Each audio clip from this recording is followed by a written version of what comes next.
get it rolling here. Yes, sir. Cliff Lee had a miserable season, and the following year he had a great season. What changed in Coach to make it better?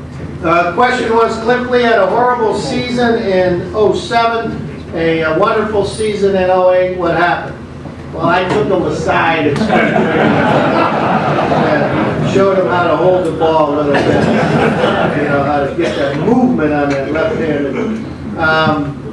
You know, it's funny. Cliff Lee averaged 15 wins prior to getting hurt in '07. So you had a kid that 45 wins over a 3-year period, then all of a sudden has an oblique strain muscle in spring training. And if anybody's ever had that rib cage pull and you've tried to throw a baseball with that, it's impossible. He never recovered. Never recovered. And he was actually very angry with the Cleveland Indians organization that we did not put him on the postseason roster, at least as a reliever. But he knew deep down that he didn't deserve to be there because he just wasn't performing. But he's still, having won 45 games for us, to put us in a position to be a postseason team, he just felt on the outs. And he was very angry with us. And in the off-season, that anger worked. He spent all winter working on his core muscles, making sure that his body would never break down on him again and not allow him to do the things that he wanted to do as a pitcher.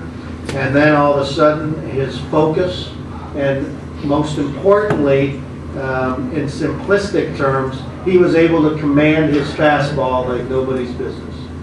He was able to put it wherever he wanted, on whatever count, on whatever pitch. And if a pitcher can do that, and they have a secondary pitch and even a third pitch, you're going to win.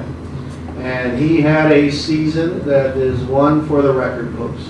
If you're a baseball fanatic at all, go to baseballreference.com or go to just click on Cliff Lee and all the stories. Some of the things that he did this year will never be repeated. I mean, his number of walks compared to strikeouts, you know, he had the number of 4 hitters or less.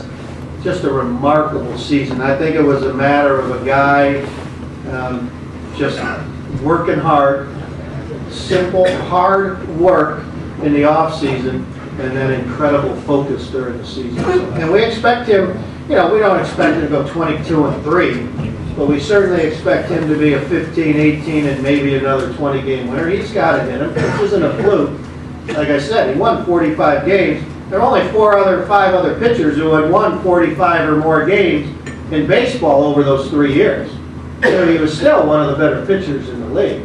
And then he got hurt, and he came back from it. Yes, sir. Johnny Peralta couldn't catch a cold. What are you going to do about that bum? Well, here we go.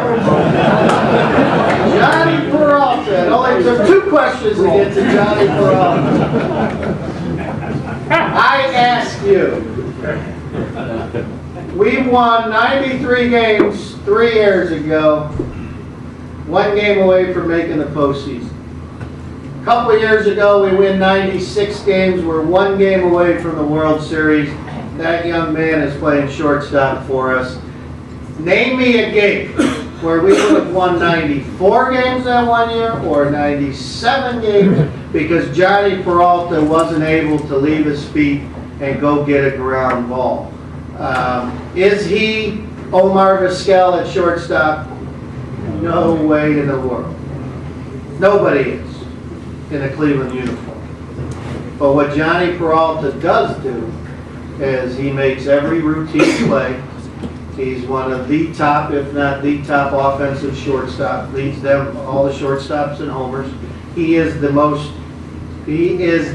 number 1 offensive shortstop in the history of our franchise, with the number of home runs and RBIs over Woody Held and the number of other shortstops that have played here already.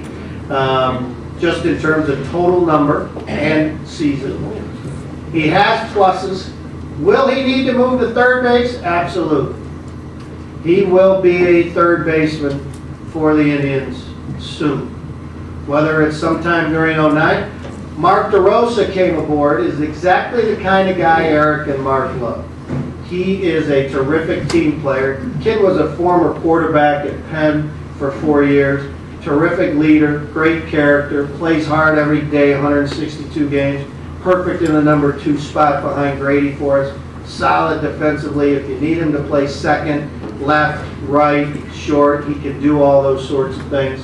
A lot of teams were hoping, or we were hoping we could sneak Brian Roberts away from the Orioles, put him at second, put Asdrubal at short and Johnny at third, but they wanted Asdrubal Cabrera and Fausto Carmona and those kind of guys for him, and we're not going to do that kind of trade. So we were not able to get a second baseman that made us move the diamond over. So the one that popped up, Mark DeRosa, we jumped on when we had a chance to trade for him. And I just say, you know, one thing a manager will always ask you, if a ground ball and 2 outs is hit to your shortstop, you want him to catch him and throw the guy out at first. Johnny does that.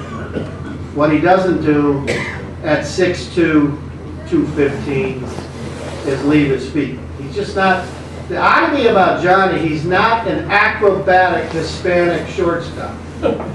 Most guys who play shortstop that are from Latin America are skinny, 5'10", and they leave their feet all the time and do the pirouette and throw people out.